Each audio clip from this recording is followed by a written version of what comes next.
So the first NFC divisional playoff game in Philadelphia is historic because the Eagles are a home underdog despite being the number one overall seed. And really, it's not that surprising given the way that the Eagles played in the last two games of the season without Carson Wentz. Their offense has really struggled. Nick Foles does not seem to be on the same page with Alshon Jeffrey.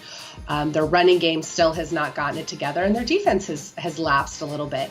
Meanwhile, the Falcons are looking a lot like the team that won the NFC Championship game last year. So the Falcons, it makes sense that they're favored. They have the more experienced offense. They've got explosive players in Julio Jones, Devontae Freeman, Tevin Coleman, and Matt Ryan's been playing pretty well so far in the playoffs, and they're very confident coming off of that win last week in Los Angeles.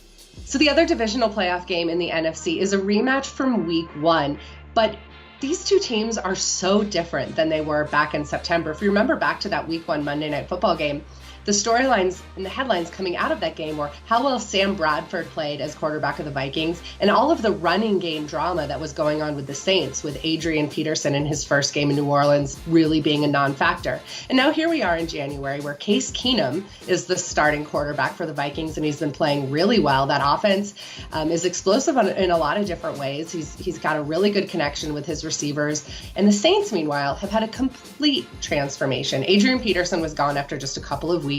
They now have the best running game in the NFL with Alvin Kamara and Mark Ingram, really powerful offense with Drew Brees and Michael Thomas. So they've got a lot of weapons on offense, and their defense has undergone a complete transformation as well. So when you look at this game on Sunday, two really good offenses, two really good defenses. So it's hard to predict if it's going to be kind of a wild shootout, a high scoring game, or if both defenses are going to dominate and we're going to see one of these, 17-14 kind of games. I could see that going either way just because of how strong all four units with these two teams are.